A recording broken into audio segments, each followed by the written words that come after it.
Welcome back to another episode. For context, this is a re-release of a previous episode.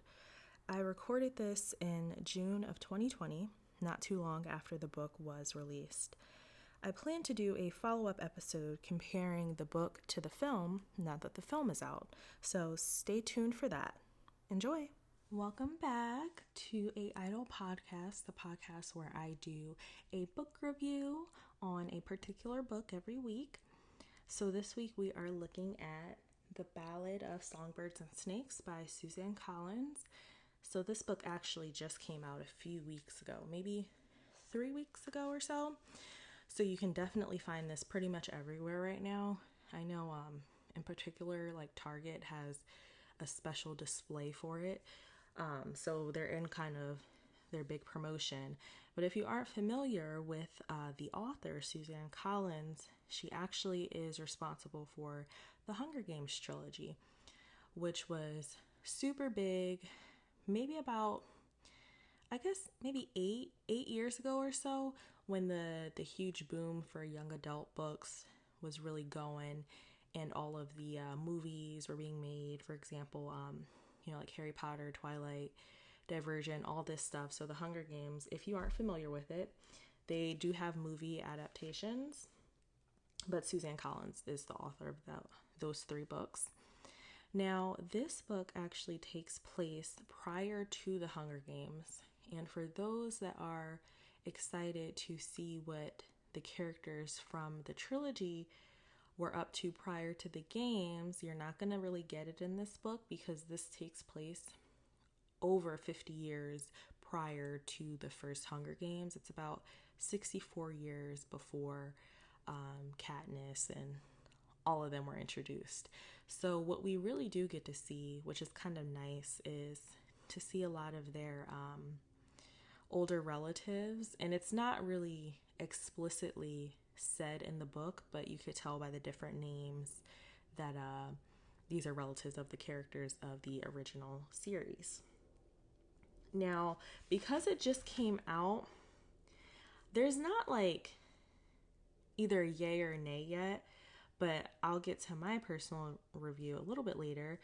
But before we get into it, this is going to be a huge spoiler alert episode because the things that I want to touch on are definitely going to ruin the plot for you. So if you don't want it to be spoiled at all, go ahead and just read the book before you listen to this and then give me your thoughts after. So I came across actually a lot of themes for this. So first, I want to break down the themes, and then we're going to take a look into a couple of character arcs. Now, this book is written in third person, much like the book I reviewed last week, Little Fires Everywhere. So we do get a good idea of what every character is kind of thinking and their motivations and things like that. I will say for those that are looking for some sort of closure or trying to understand President Snow, which at this point, he's not a president yet. He's a young kid. He's like 18 or so. This does give you a lot of answers as to why things are the way that they became in the Hunger Games trilogy. And you can really see, the wheels spinning and how everything is put into play, including the games. So a little bit of background before we jump in right into the themes. So this book is taking place 10 years after the war between the districts and the capital. And that war really centered around the districts rebelling.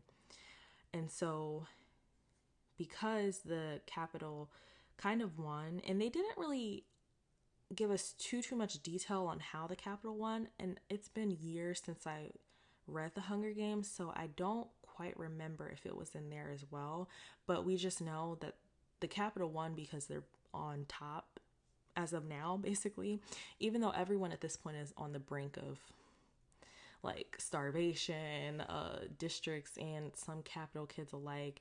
There's still people that are struggling, so we're still kind of in the getting things up and running era. The Hunger Games are still pretty new. This is the 10th Hunger Games that we are diving into in this book. Now, one of the major themes, obviously, now that I'm talking about it, is war and revolution and oppression.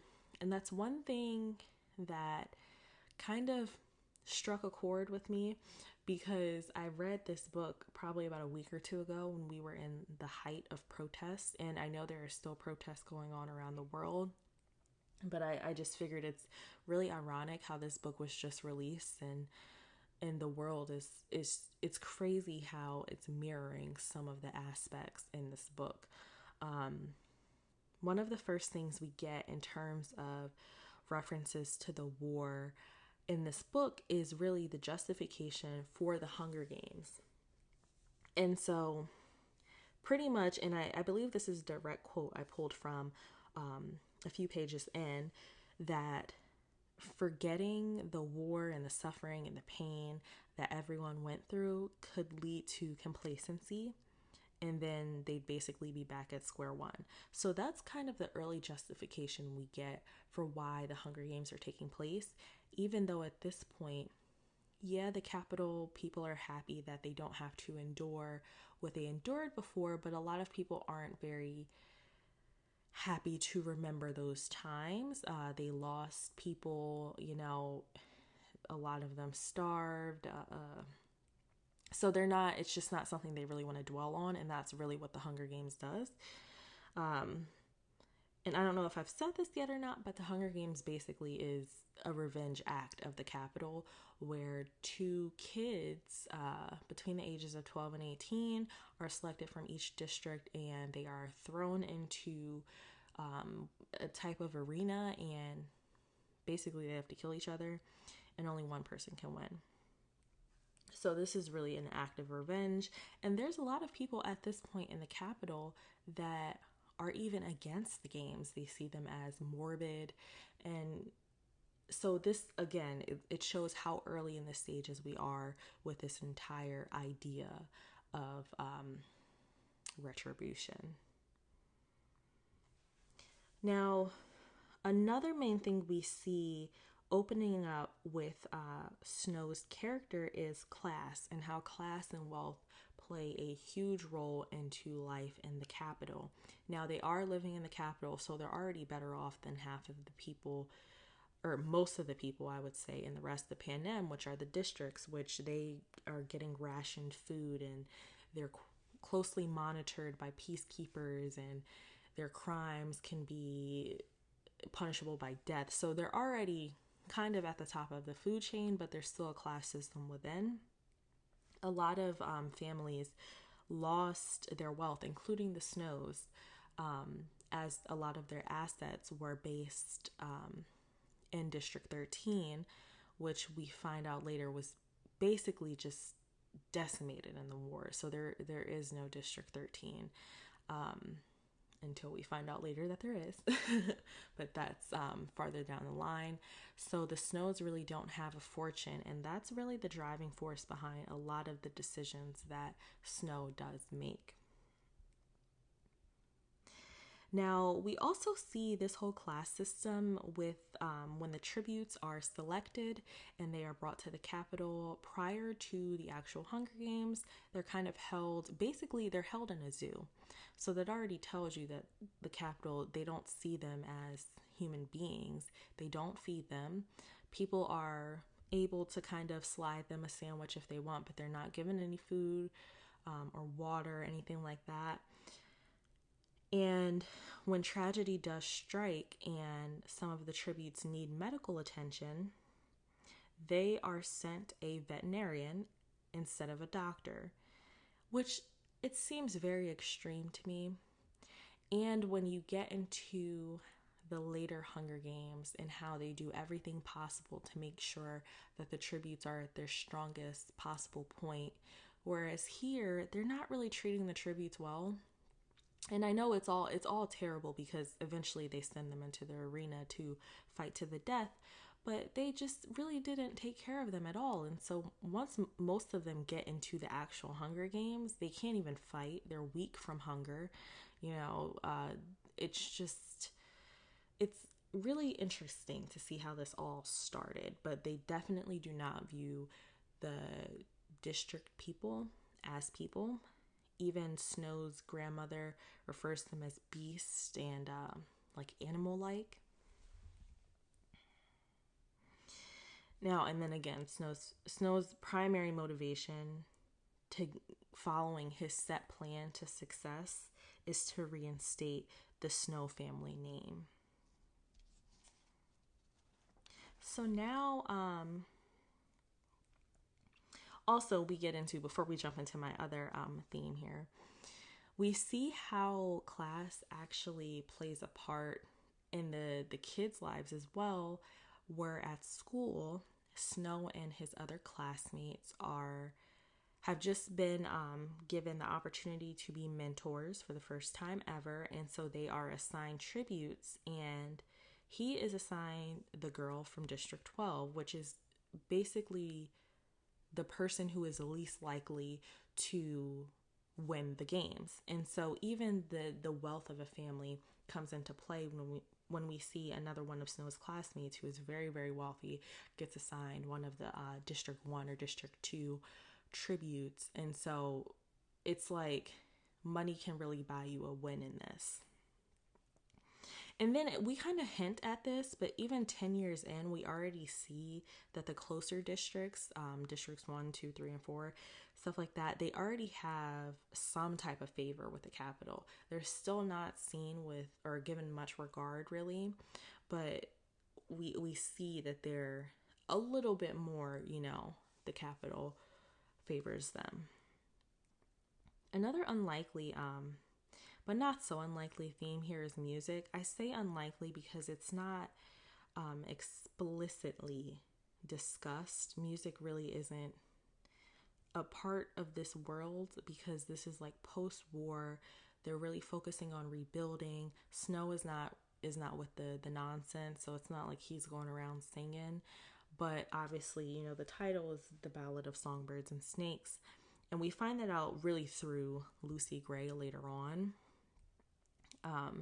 Her name, she's actually named after a song, and this actually foreshadows where her character ends up, and we'll touch on that a little bit later. But and she also wins over most of the capital and Snow as well through her song and her performance, and that's who she really is at heart, is a performer. And so she used what she got, her musical ability, to really help her in the games. Now, another recurring thing here is the capital anthem, and that's really used.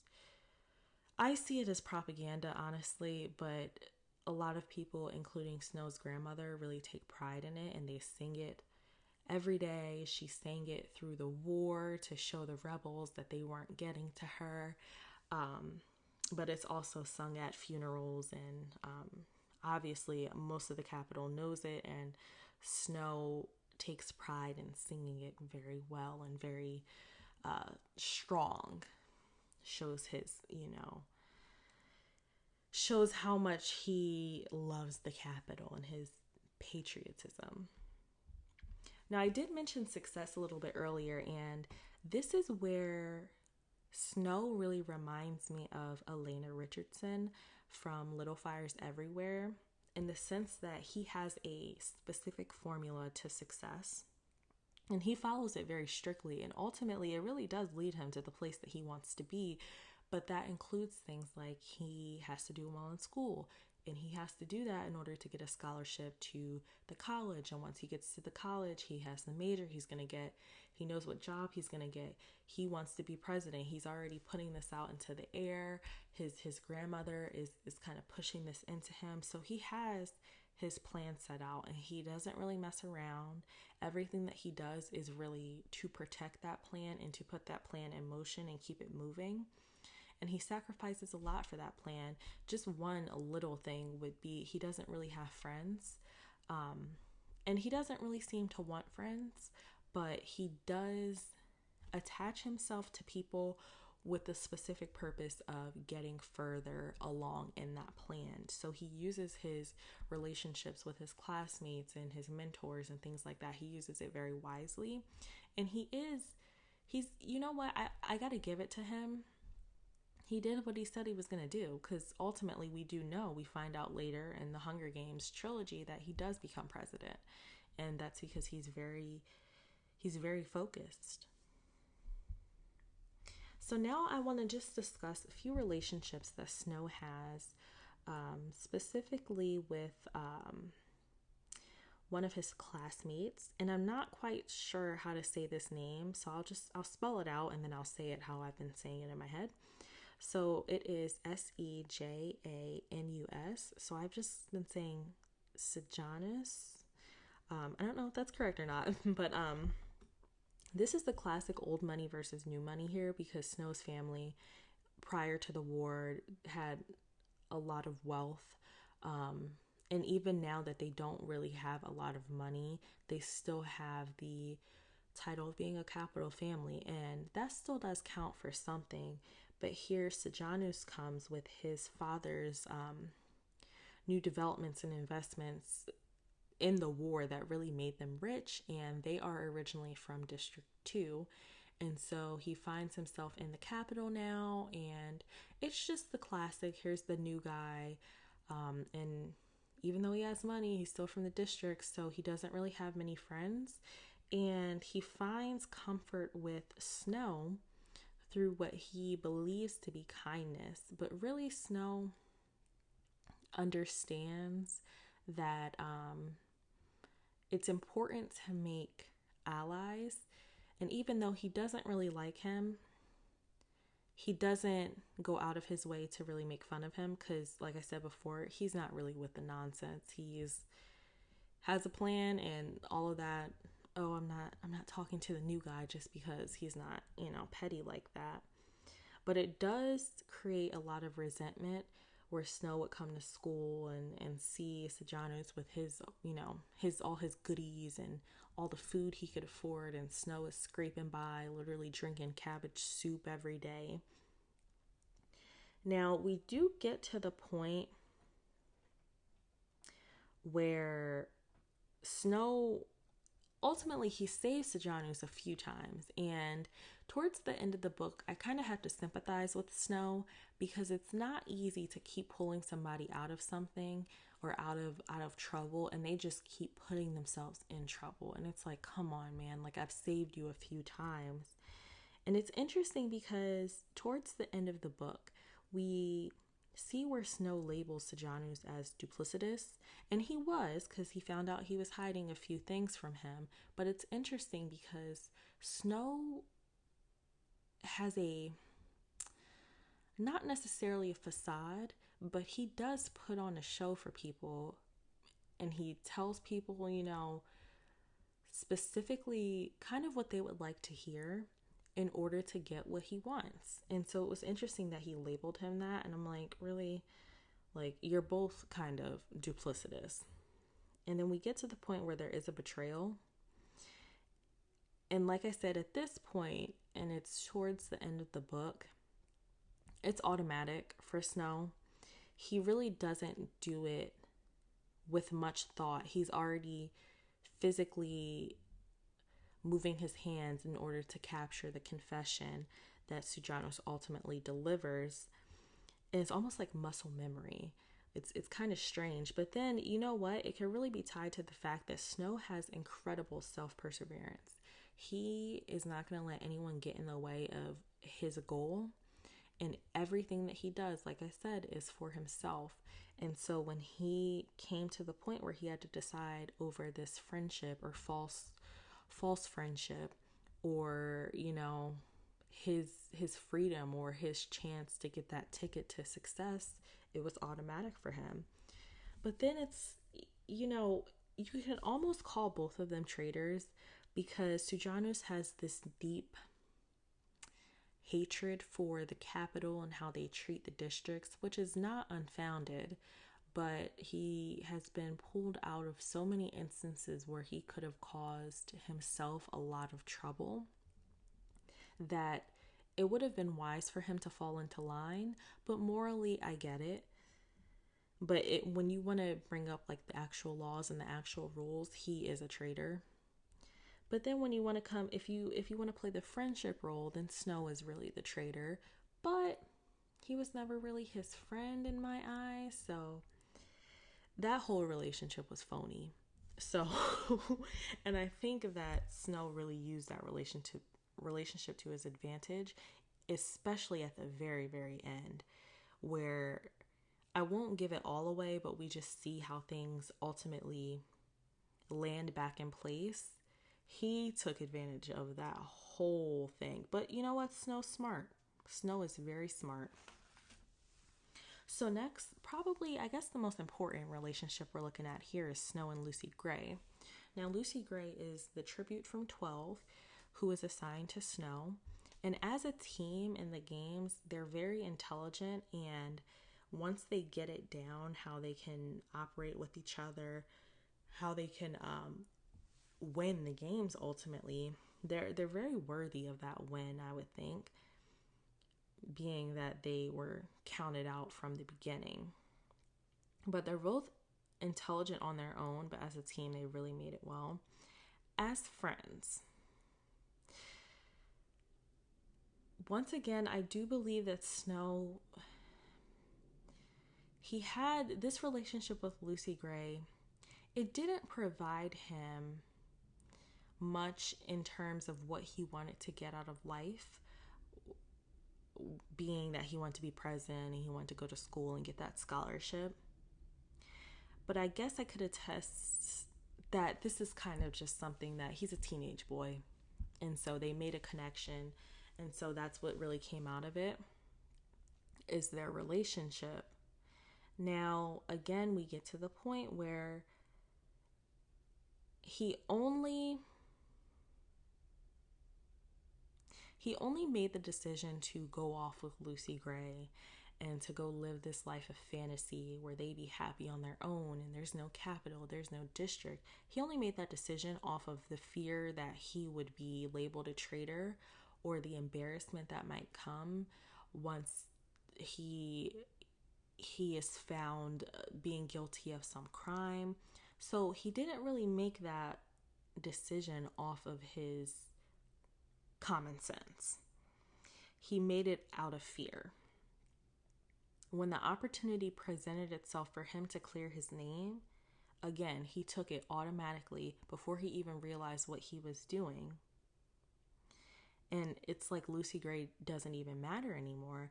And it's interesting how that relationship just fizzled out with no real reflection, because after that relationship, he doesn't really speak of it as if there was any lasting impression on him other than disgust.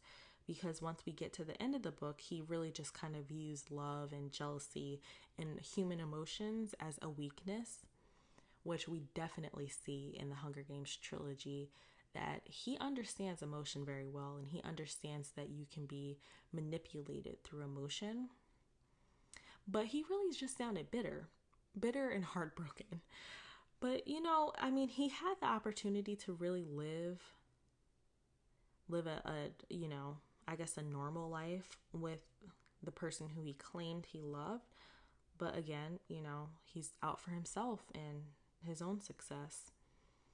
Now, the disappearance of Lucy Gray, and I say disappearance because we don't know exactly what happened to her, was foretold by the song that she was actually named after. In the song, the girl, Lucy Gray, is being followed, and ultimately she just disappears into the thin air. Some speculate that she flew away because the footprints, her tracks, just stopped very abruptly. Some believe she died, but no one really knows for sure, and that's basically what happens with the real Lucy Gray. We don't know what happened to her. My bet, though, because she is such an intelligent girl and she obviously just came out of the Hunger Games and won, I think she probably disappeared and she's not dead, and she wisely chose to keep that to herself. And she's probably living life in those woods. I will say, I don't really think that the relationship between Snow and Lucy Gray was necessary for this book. Obviously, they had to form some type of alliance when she was in the games, but the storyline of the romance really seemed unnecessary to me. I understand that it had to have an impact on Snow, where he, in the future, chooses not to engage in close relationships like that and chooses to destroy close relationships of the people around him and the people that he deems enemies. So it makes sense why Collins would ultimately write this into the book, but it just really didn't seem necessary, especially because it didn't really seem real to me, So, but that's most of the relationships that Snow has, so I guess that's justified. Now, the last relationship I want to talk about before we actually dive into Snow is Dr. Gall. So Dr. Gall is the head of the games, and she is really a mentor to Snow, but she is severely masochistic. And I think she's a little crazy. And this is shown by the event with Clemencia. Towards the beginning of the book, Clemencia is a classmate of Snow, and she lied to Dr. Gall and said that she helped writing a paper or something, and Dr. Gall knew it wasn't true and basically deemed her to have just a terrible, horrid future, if not dead, because she lied to her. Now, her extreme habits, if you put it into terms of black and white, makes sense. You should not lie, but you also should not mutilate people. So I think it makes sense that the head of the games and the person that really oversaw the start of the Hunger Games is so evil. And it's really cool to see how the seed of the necessity of the games was planted into Snow's mind. It was through Dr. Gall, all of the lessons that she taught the children, everything she was trying to pull out of them when they resisted and they stated that the games were horrible, and with all of their reservations, she was the one that pulled the justification out of them because she wanted them to understand that the war, even though it ended, it never really ended. And in order to maintain control over the districts, they have to do the Hunger Games. And so that's what Snow walks away with at the very end of the book, is the games have to happen in order to save Panem, because if the games don't happen, then everyone's going to kill each other. She has just an overall disregard for life. So she creeped me out. But I will say, out of the characters of the book, she was probably written very well. And I like the way that she was written, but she's terrible. So Snow, we get this picture of why Snow hates District 12 so much. Why Snow has such a stake in the Hunger Games. He also, there's even a tidbit in there about how he hates mockingjays because they're unnatural and they're unauthorized and they're everywhere and we're not able to control them, basically. And so he has really, he should probably seek therapy. But I've battled with whether or not he is really a psychopath or not, because again, I believe that he is so committed to ensuring his future the way that he sees it, that he won't let anything get in between it. And I know there's been mentioned, not in this book, but on his rise to power and ultimately the presidency, that he would just kill his enemies. And if you've made it this far through the episode, I'm just going to give another spoiler alert. He kills 3 people in this book. So it's not hard to believe, but all of this again is so that he can accomplish the things that he wants to accomplish. So I pose this question to you all. If he is following the formula word for word to get what he wants, and in the end we find out that he does get what he always wanted, he got the power and the presidency. Is he really crazy, or is he just very committed? This is where I see most of the similarities with Elena Richardson from Little Fires Everywhere, because,